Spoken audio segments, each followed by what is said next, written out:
It's a bit chilly, no? We get the temperature now. Okay. Shall we start? Okay. Hi, my name is Sarah, and I want to tell you about the first year of motherhood as I've lived it.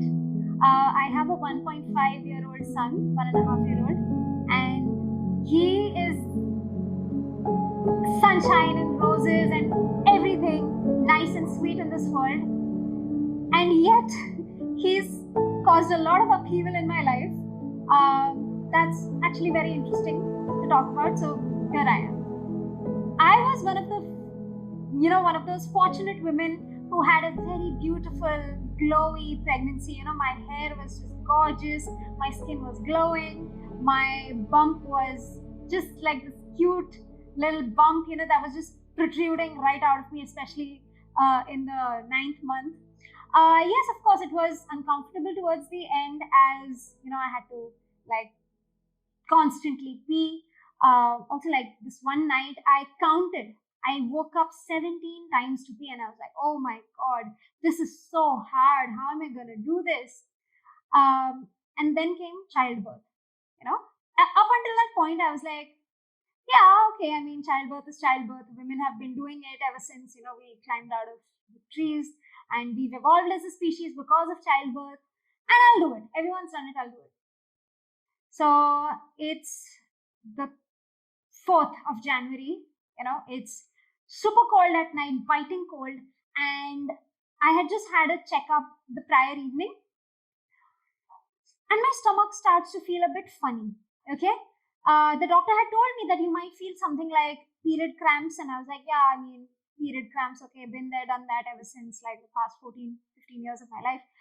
So I'm feeling a bit uneasy, but and I'm starting to get the feeling that this might be labor, but I'm not sure yet because nothing's leaking. Okay, everything is intact. But these feelings progressively are getting stronger and stronger, and I think, okay, this is 100% labor. It's time to wake my husband up. And this is funny, okay? So I'm there at the edge of the bed, and very gently I tap him and I say, Irwin, all I do is I take his name. And this guy's like, huh? What? Who? What? Is it happening? And I'm like, yes. Calm down. It's fine. I'm in labor. It's okay. He's like, okay, let's go to the hospital.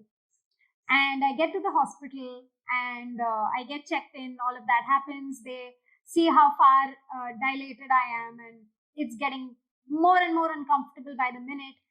And the nurse tells me that the doctor will be here at 7 a.m. And mind you, this is 3. So I'm like, wait, am I going to have to wait till 7 while all of this is happening? Like, how much longer is this going to happen? Let me tell you, it went on for 8 hours, and it was not the most pleasant experience of my life. My boy was born at 10:35 in the morning. And I want to tell you about that moment, that magical moment that everyone talks about and every expectant mother looks forward to. So I'm on the table pushing, and I remember that last push, like I was so tired by the end of it. And I was like, I cannot do this anymore, but I had to get it out of me. I was like, whatever it is, please just come out. And with one final push, he finally did come out into the world. And I don't know how to describe it without, getting a little emotional. But I had wanted a girl right up till that point. But when I heard that little cry, I was like, you could be a damn pumpkin for all I care. You're mine, And then the doctor took him around for weighing and all of that stuff. And I was like, what? Why is he being taken away from me? And this baby is howling his head off, right? Because what is this new environment that I've suddenly been, forced into? And finally, after all of that cleaning and all of that stuff, they get him back to me. They unbutton my gown a bit, place him on my bare chest, and this baby who had been howling for the last few minutes instantly feels home, and stops crying. That was single handedly the most magical moment in my entire life. In my entire life. That entire day, I was in a euphoric state of mind. For me, it was like I went to battle, I fought, and I won, and I'm victorious. So, with this big fat pad stuck up my underwear, barely able to move, my belly feeling all weird from, going from this to this size all of a sudden. I'm just in a state where, wow, this is the best thing I've ever done. This is the hardest thing I've ever done. And I've done it and it's over. Yeah, how wrong I was, because I didn't know that that was just the beginning, that the hardest part was yet to come. Once my son was born, I felt like the most difficult part of this is done and it's going to be smooth. Like I'm going to hold my baby in my arms and look at him lovingly, and he's going to stare back at me lovingly, and we're going to instantly fall in love with each other. And mind you, I mean, I am already extremely insanely in love with this little baby. And yet it slowly starts to dawn on me that yes, I do love you. I will literally kill for you, you know. But why am I not feeling that connection? Because it made me realize at the end of the day that you're a stranger. You're mine, you're my child. I literally pushed you out of my vagina, but you're a stranger to me. I don't know you. And that's where, kind of the euphoria started to come down a little bit. My energy levels that were like so high up and I was bouncing all over the walls or bouncing off the walls, that started to kind of like I started to sober down a little. The first night in the hospital was especially like gave me like a nice big fat reality check, because this baby woke up, I think, every 10 minutes, every 15 minutes. And my husband and I would just look at each other like, why is he crying now? And the answer was because he's a baby. He's either hungry, has a poopy diaper, or a wet diaper, or he's just uncomfortable. I mean, imagine this little baby who has been in the womb, constantly rocked and cradled and warm and cozy and snug, is suddenly, put into this environment that's cold and, he's away from his mom. And obviously, I know that now. I can look at that moment 1.5 years ago and I can see that now. But in that moment where I was so exhausted, I was so tired, like, I can't even begin to tell you how tired I was. All I wanted to do was sleep. And this little baby kept disturbing me. And I use the word disturb because I literally just wanted to be left alone. All I wanted to do was snuggle him and go to sleep. But he did not want to be snuggled. He wanted to be fed and he wanted to be rocked.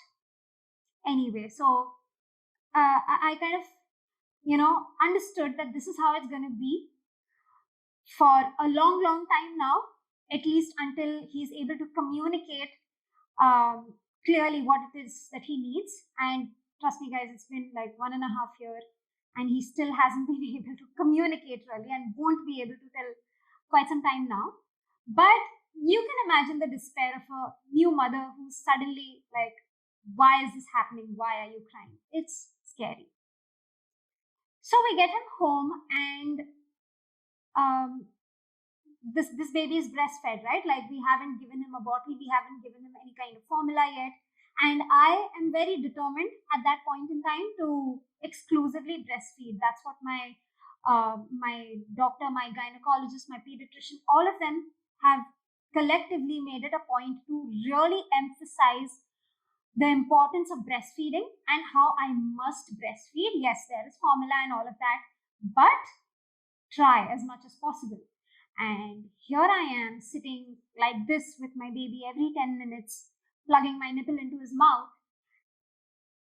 And to this day, I'm ashamed to say what I'm going to say, but I didn't like it. In my head, it was like, I have already given you my body, for 9 months. I have had it cut open, not in a very, convenient place, just so that you could pass out of it easily. And now, what more do you want? You want to be stuck on my nipple all the time? Seemed a little unfair. It still seems like, makes me feel like I'm such a horrible mother for even putting it into words, but I'm sorry, this is how I felt. Uh, the feeling of not liking breastfeeding was so jarring to me because up until then, all I had ever known about breastfeeding was that it's going to be the super simple, easy, absolutely organic experience where you and your baby bond instantly, fall in love with each other, stare into each other's eyes, and he's fed. Unfortunately, though, that's not how breastfeeding is. And it is incredibly hard. There are so many things like lack of supply, chapped nipples, your baby not having a proper, your baby having a tongue tie. There are so many things like, and nobody tells you about it. And this is just like a question, not asking anybody in particular, but why? Why is nobody really, why is a new mother not really told or prepared beforehand that breastfeeding, while it is a beautiful experience, but it can be hard also. Nobody prepared me for that. Nobody, not my mother, not my friends, not the internet, nobody.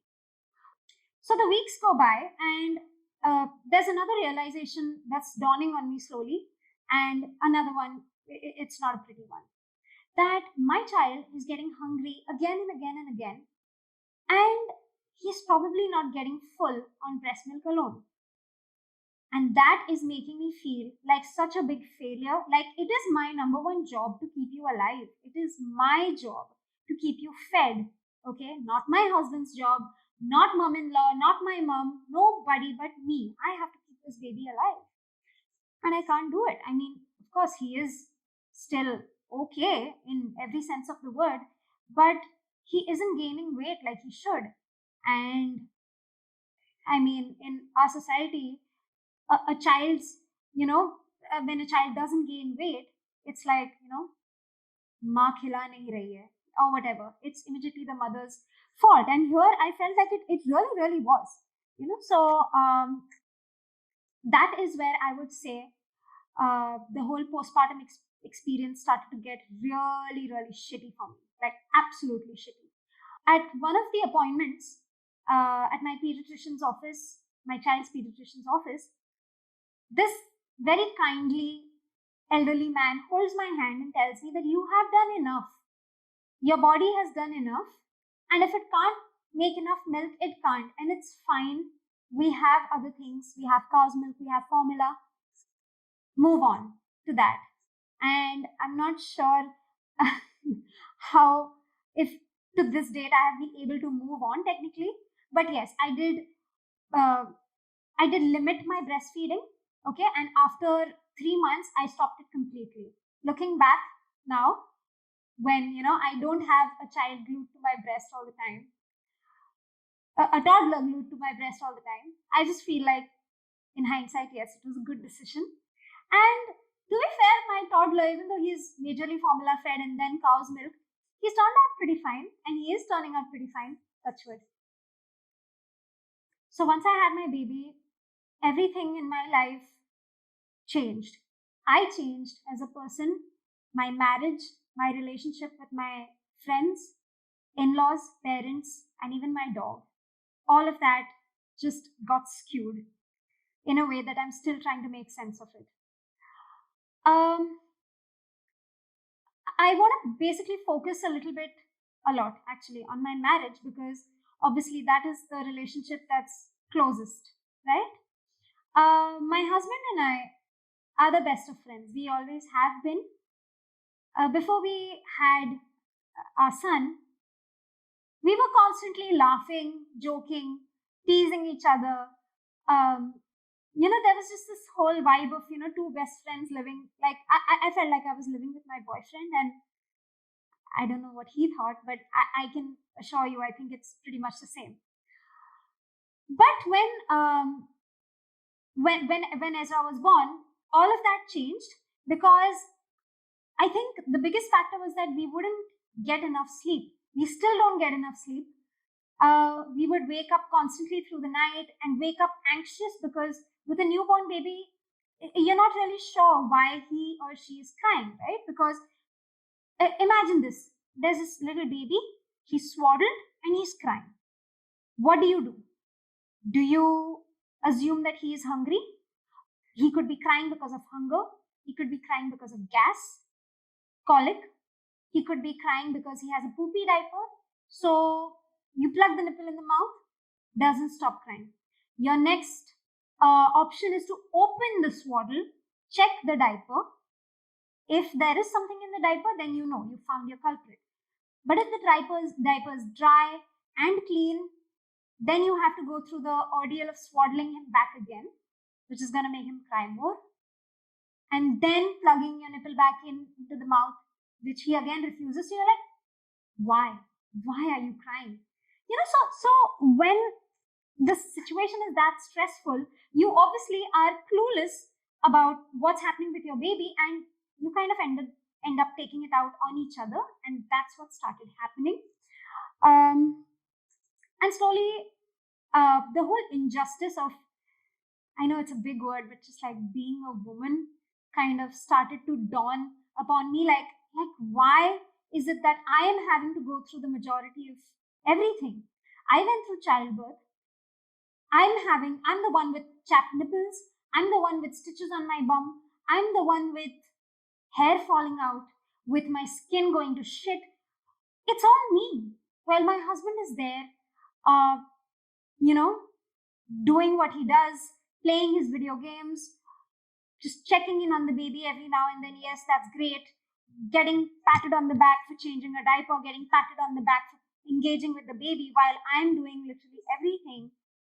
And it's like, you're the mother, you're supposed to do it anyway. That started to really, really piss me off. And unfortunately, it's only gotten worse as my baby has now become a toddler. And still, a majority, if not everything, I would say a majority of the burden of childcare. I'm sorry, I'm saying burden, but that's what it can be sometimes. Falls on the woman, on the wife, on the mother. It sucks. It is what it is, though. When both partners are tired, cranky, awfully lacking in sleep, I think it's very difficult to keep up the humor, the love, the teasing, and all of that. And a marriage that was otherwise very happy is now starting to come apart at the seams, and it got pretty bad. A lot of unresolved issues from our past started to come up, and I remember a day where it got physical between the two of us, and I'm not proud of it because I remember like him saying that, you need psychiatric help. You get angry and snappy so quickly. And I'm just sitting there feeling so hurt because I do need help and I do need psychiatric help specifically. But the way it was presented to me by this person who I love so deeply and so dearly, he's not saying it out of concern that, darling, you've been suffering a lot lately. You need help. No, it is coming from a place of annoyance. It is coming from a place of anger that go put your shit on somebody else's head, not on mine. You need help. Go see a doctor. Something snapped in me that day. I'm not proud of it. Something snapped in me that day, and I told my husband, you want to see crazy? I'll show you crazy. And I march up to him. I'm in his face. Luckily, I'm kind of not as tall as him. He's pretty tall. I'm looking up at him. I'm yanking and pulling at his t-shirt. And this man is looking at me as if I'm a stranger, as if, he doesn't know who I am anymore. And I'm yelling and I'm screaming, you bastard, you this, you that. It's like he triggered me to that point where I just lost. I was brought down to my basest, most raw animal behavior. That was also the day that I threw my wedding ring out the window. Nobody knows this. It was, I mean, a wedding band. We exchanged vows, and we, you know, in the house of God with all our loved ones around. We made vows to each other, put these rings on each other's fingers, and that ring flew the fuck out of my window because I didn't want anything to do with it or with this man anymore. Uh, Fortunately, we we talked. Uh, we've resolved a lot of that. We talked through that, and we have come out a bit, better than what we were a couple of months back. We still have a lot of work to do, but all I'm trying to say here is that it's not always easy when you can. Sorry, something's gone in my eye. 1 second. It's not. Uh, it's not easy to show your worst side to the person that you've given your life, body, heart, and soul to. I am assuming that this is what every marriage goes through at some point in time, and ours. And the worst part was that I never thought we would get this bad, but we did, and we are getting better. But damn, that was not a good place to be in. I want to give myself a little bit of grace because parenting is the hardest thing I have ever done. It's like being on call 24/7 all day, every day. You get up in the morning, you do the same things all over again every day till bedtime. And then, if you're lucky, you get to spend some time with each other. Sometimes you don't even want to, and that's okay. So, in a nutshell, that's what's up. That's what happened to my marriage. Uh, you know, I'm just hoping, I'm trying to look at it like, you know, uh, having a child in the mix completely broke us down to the bare, the basest level of it. And now it's kind of building us back up together because as the days get easier and there's more laughter, there's more fun, we are realizing that we are getting back together in a different, more beautiful, more nuanced way because now we laugh about, our toddler making these funny noises, with him, struggling to wear a diaper, with him running about with his bums out of the diaper. It's that kind of stuff. New content for us. So yeah, big yay. So in a sense, what I would basically like to just say about my marriage was that I see, I've seen it go through several stages, at a very, we've been at the honeymoon phase, we've been at the best friends, laughter, sharing jokes phase, we've had the ugly phase, and now we're coming back into a very different growing together, building, actually starting to build a life together phase. And I just want to say it on camera that I love my husband so much. Like, you are the most important man in my life, you and Ezra both. And damn, I would sell my kidney for you, for real. The first year of motherhood is challenging in so many ways. Like, it's not just your marriage or, just yourself. That's just everything changes. My career, for example, like, I had finally started to get to a point where I was doing well for myself. I was taking on more responsibility at work. Um, we had a very big client. So I was working for an agency, and we had one of the big four companies as our clients. And I was made project manager for one of the verticals over there. And it was just so much fun. There was so much learning. But unfortunately, because motherhood is a completely 24/7 sort of on call job, I wasn't able to give my 100% to work. And what that meant eventually was that I had to quit. There was no other way.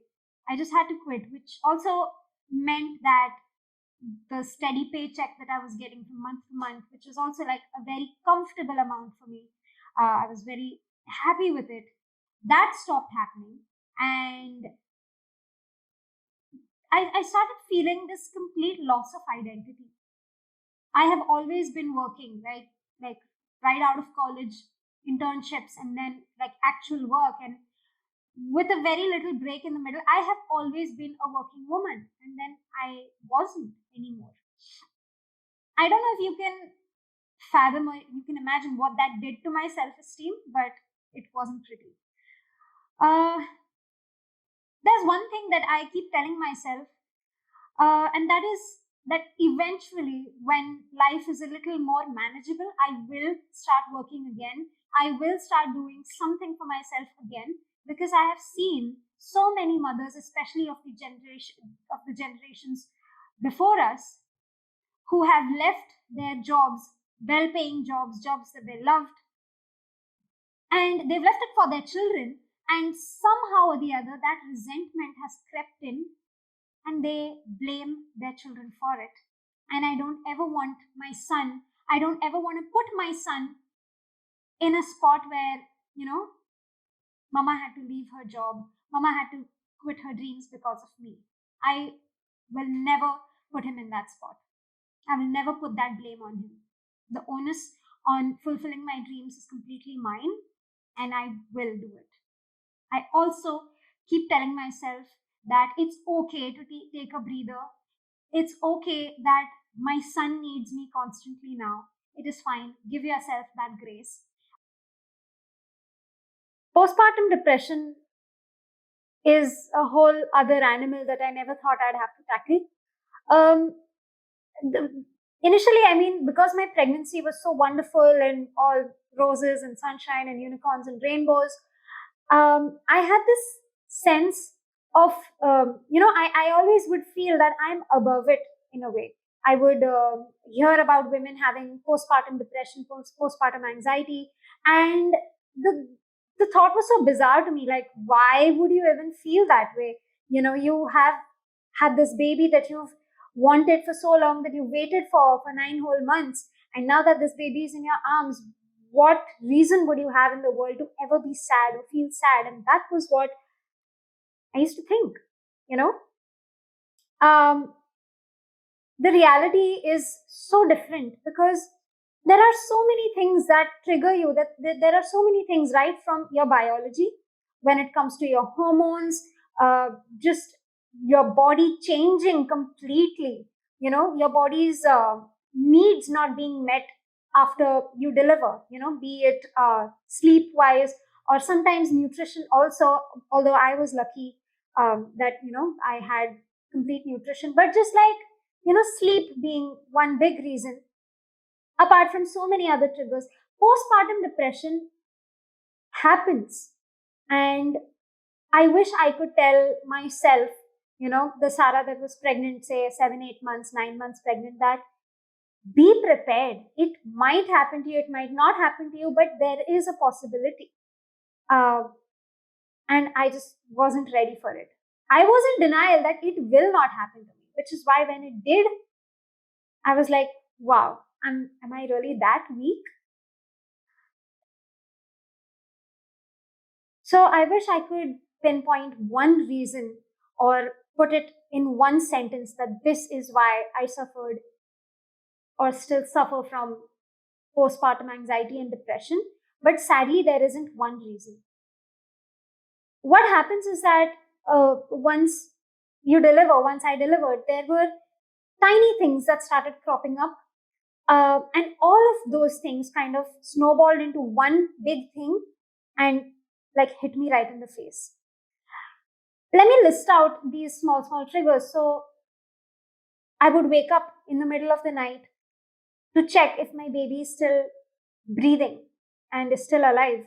I know even just saying that, it's such a morbid thought, but it happens. Like, you wake up and you're hoping that your baby's still there. The fairies haven't just like magically stolen him away from you. These are such irrational thoughts, but I don't know where they come from, why they come into your brain, but sadly they do. Um, just wishing so badly that you had your old life back. Even when you were pregnant, you had the freedom to do whatever you wanted, and you just don't anymore because you're tied to the bed. You're tied to, you know, this child who needs you constantly.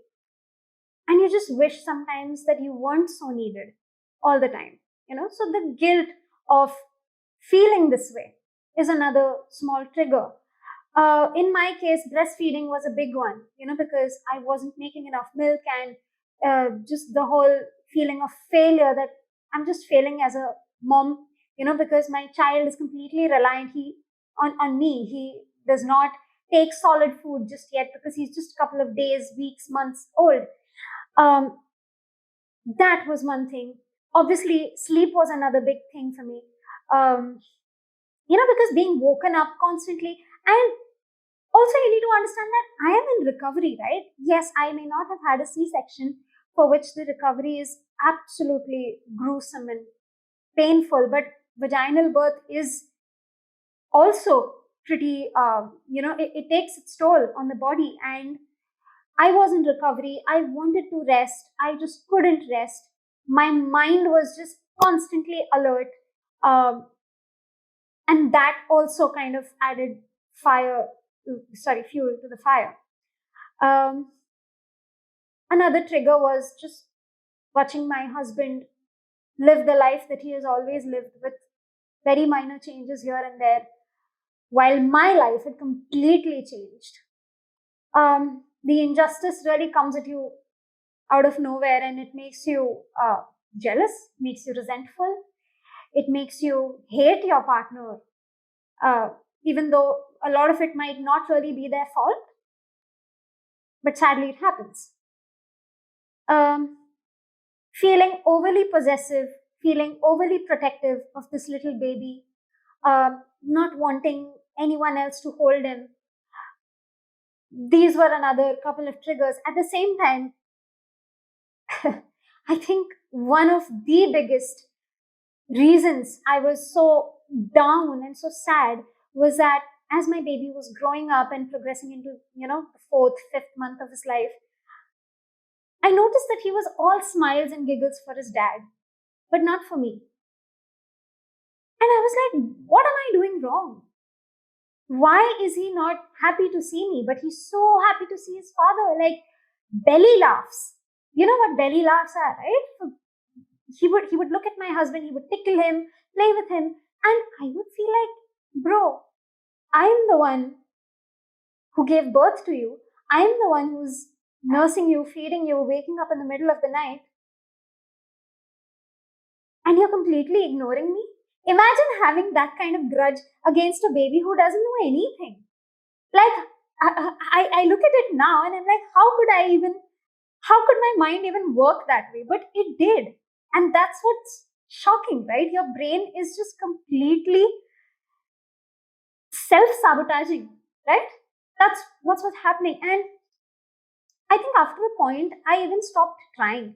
I was like, okay, you just need me for the basic stuff, the feeding, bathing, burping, putting you to sleep. That's all I'm here for. That's all I'll do. And I was at war with my baby. As silly as that sounds, I was at war. I was like, okay, I'm not going to play with you. You don't want to play with me. I won't play with you either. It's so silly, I know. But that's what was going through my mind at that time.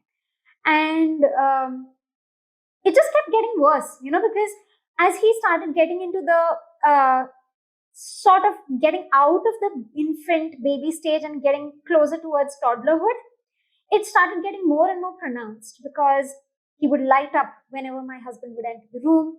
He would laugh for him. He would play with him. But none of that happened with me. And it was just a cycle that kept on getting worse and worse and worse. Until one day, I was like, you know what? In this equation, we can't have two babies. One person has to be the adult. Obviously, it's going to have to be me. So one fine day, I wake up and my baby had already woken up. He was playing with my mom in the other bedroom. So I was like, you know what? Today, I will approach him with a smile on my face, I will attempt to play with him. I might be shut down completely, I might be dismissed, ignored, shooed away, but I will try. Let me give it a try.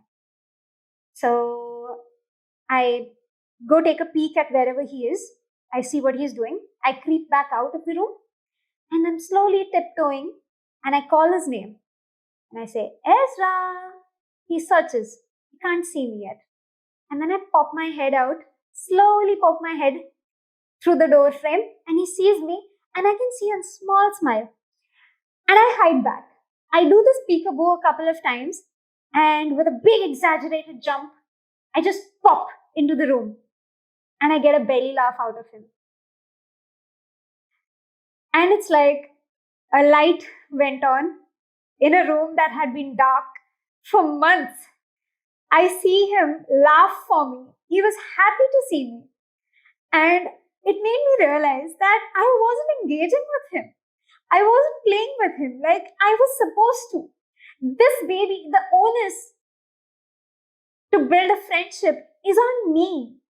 It's not his responsibility to be friends with me. It is my responsibility to make him my friend, to be his playmate. And once I did that, I did it once. And I would do it again and again and again that entire day. And I would say that it was the 14th of September last year, almost going to be a year now. And I think at the end of the day, we were best friends. He was like, Mama, where were you? All this while, all I wanted was for you to play with me. And I was like, damn, why didn't I think of this before? The most obvious thing in the world. It's not, and you know what? It's not even like I didn't think of it. I just didn't want to do it because I was in some sort of ego war with an 8-month-old. Can you believe that? Anyway, I'm so glad I talked myself into being the little joker that he needed me to be. Fast forward to now, and this boy won't leave me for even a second. Like, I would be in the kitchen, I have a knife in my hand, and he would be pulling, tugging at my pant, like, please lift me up, please pick me up. And he's a complete Velcro baby. And for everyone who tells me that, I'm spoiling him by carrying him too much, that I'm indulging him too much, and that I'm forming these bad habits, I don't think they understand that I'm coming from a place where I have worked very hard to be my child's friend. And now that I am the best person in the world for him, I really want to hog this love and laughter and all this limelight. And I don't want to share it with anybody else, call me selfish or jealous or controlling or whatever, but I want all that love. And I enjoy all that love. Yes, I'm so tired and I really wish for a break every now and then, but I like being number one. So yeah, nobody's gonna take that crown away from me until he gets a wife or a girlfriend or whoever, and I will happily cede my crown over then. But yeah, it is what it is. I love being number one right now. The biggest shocker ever was that I'm a normal contemporary person with a lot of exposure to media and just like privileged enough to have a good education and educated people around me. And yet, I can say that I was living under a rock as far as motherhood and parenting was concerned, because I really did not know that it would be this hard. Like, don't get me wrong. Yes, I know that it is hard, but um, I grew up watching movies and advertisements and these picture perfect magazine photos of mothers holding their babies to the breast, and it's this very beautiful, not messy, like her hair's all done, blow dried, this soft, glowy makeup on her face. Baby is absolutely at peace, and I was so convinced that that will be my reality too. And I was just probably so shocked when that wasn't my reality. Reality was messy. It was filled with tears and tantrums and hair falling out and skin going to shit and people fighting and yelling and, me trying to just keep it all together. I think uh, society does us mothers, new mothers, pregnant women, they do us a big disservice by not really giving us this disclaimer. And I say, not even my mother told me that this is how it would be. Yes, people at the baby shower, people here and there would, make these jokes about, yeah, now that you're not going to be able to sleep once the baby comes. But nobody really sits you down, holds your hand, and tells you that, listen, this is what motherhood entails, and you might not have it that hard, or you might have it worse, but expect everything. Why did nobody tell me that? Like, I want to ask my mom. I want to ask every person in my life who has gone through this whole journey of motherhood, raising children themselves, why didn't you guys sit me down and tell me that it would be this hard? I didn't know that I was supposed to put myself, my entire existence, my marriage, my friends, my relationships, everything on the back burner just so this one little tiny human being would get everything from me. And please, it's not like I'm complaining. It's just the fact that it took me a bit of getting used to.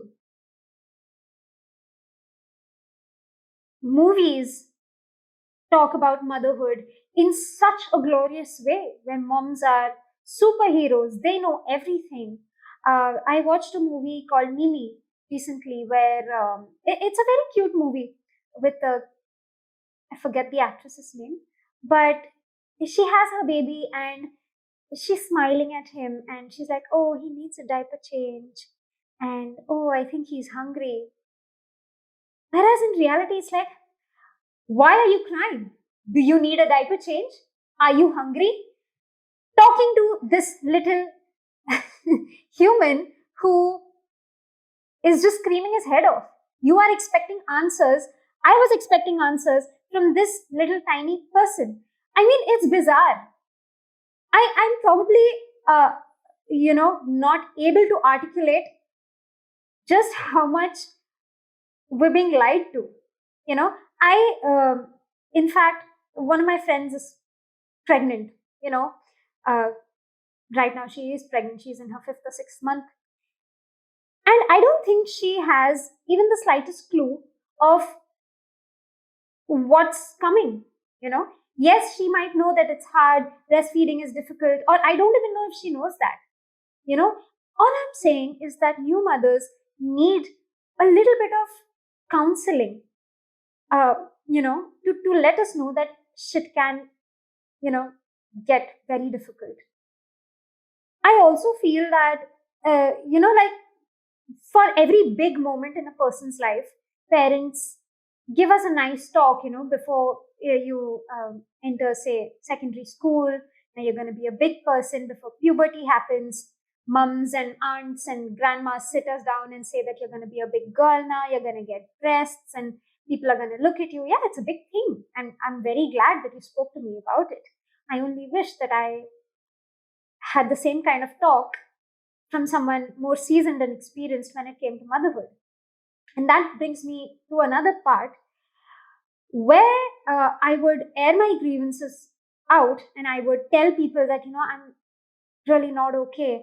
I don't feel like I am my best version right now. And not just best, I was actually my worst at that point in time. And people around me would just trivialize it, saying that this happens. This happens to everybody. And it's that normalized. Why? Why is it that normalized? When you tell me that this is something that every woman goes through, mood swings, sleepless nights, and it's okay, it begs the question, is it really okay? And if everyone's going through it, then why is no one talking about it? Or is it seen as a rite of passage that you have to go through this, you have to endure, you have to struggle, because unless and until you're not struggling, you're not a good mom. Unless and until you're not putting your entire life on the back seat, you're not a good mom. Unless and until you're not sacrificing your entire self, you're not a good mom. Like, why is motherhood synonymous with sacrifice and, a complete loss of identity? I just wish it wasn't. I just wish society gave us a bit of heads up, because yes, I would have approached these issues with a bit more grace. I would have given myself a little more breathing room, because here I am sitting in shame and guilt that I'm even feeling this way, that I shouldn't be. I should be happy, right? Like, someone absolutely close to me, I don't want to say who, but when I was saying that, I was so tired, I'm so done with this, said to me that, but isn't this what you signed up for? I kid you not, for 2 seconds, I just didn't even know what to say. It's like, yes, I signed up for it. And does not mean that I'm gonna abandon my baby or put him on somebody else's doorstep like they do in the movies. All I'm saying is that I am tired. Am I not allowed to say that also?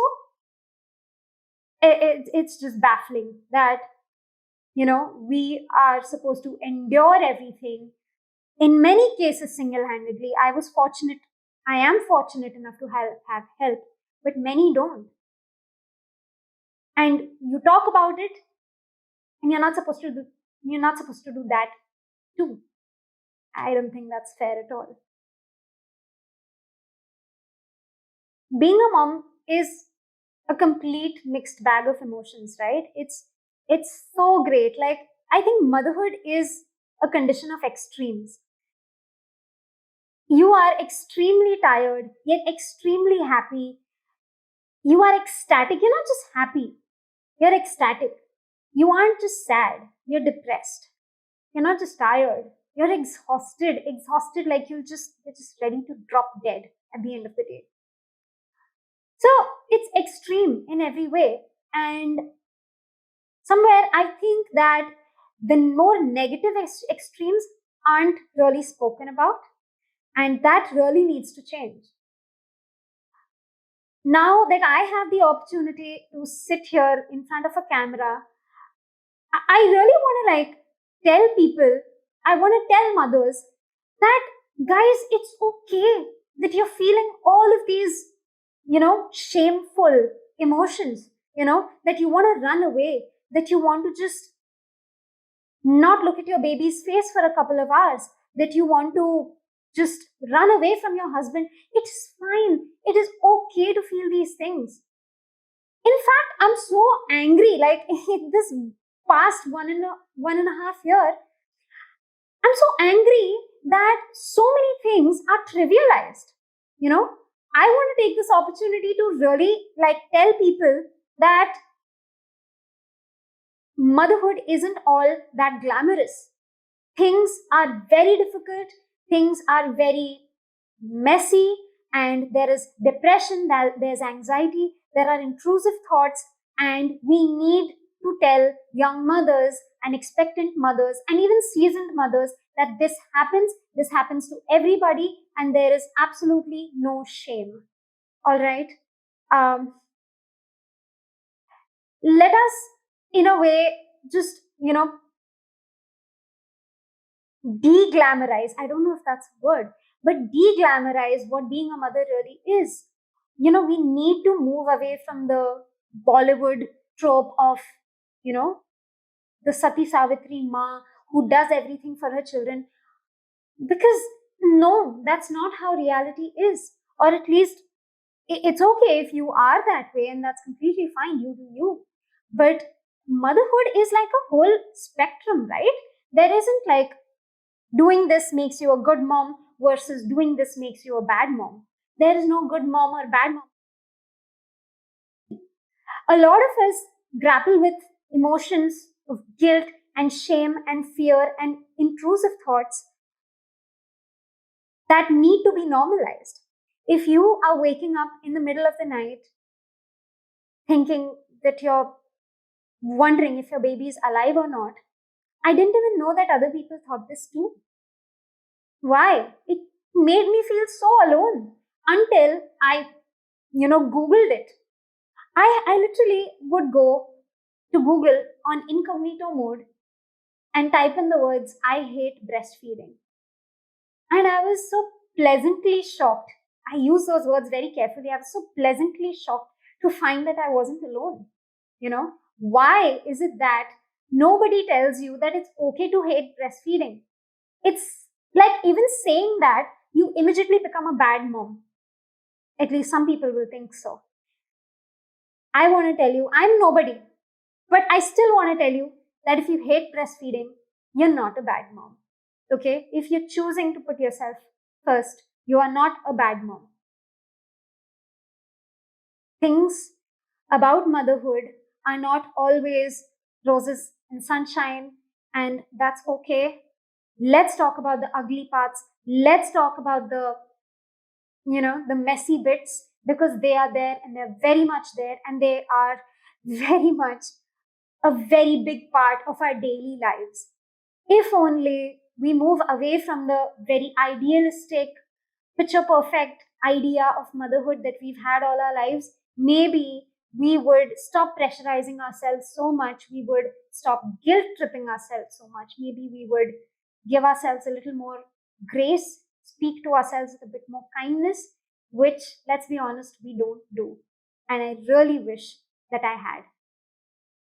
If you're a new mom, if you are an expectant mother, I just want to let you know that rant about your child, rave about your child, share their milestones, share your own milestones, talk about the shitty bits.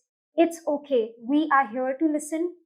People who care about you will listen without passing judgment. I think in the first year of motherhood, as far as communication goes, all I needed was someone to join in my pity party when I was, bitching about sleep and, running after my toddler, him not eating, me feeling just crappy all the time. I just wish someone had just sat and held my hand and be like, yes, it sucks. That's all I needed to hear. Just join in my pity party. If I ever get the opportunity to speak with a new mom, with a friend who's probably expecting or is in the throes of it, the whole madness and mess of being a new mom, I promise you that I'll be there for you. I'll listen to you. I won't pass judgment, and I won't even offer solutions unless you ask for it. I won't even offer advice unless you ask for it. I will do for you what I wish someone had done for me. That's all I can say. That was heavy. Thank you for listening. That was so much that just got off my chest.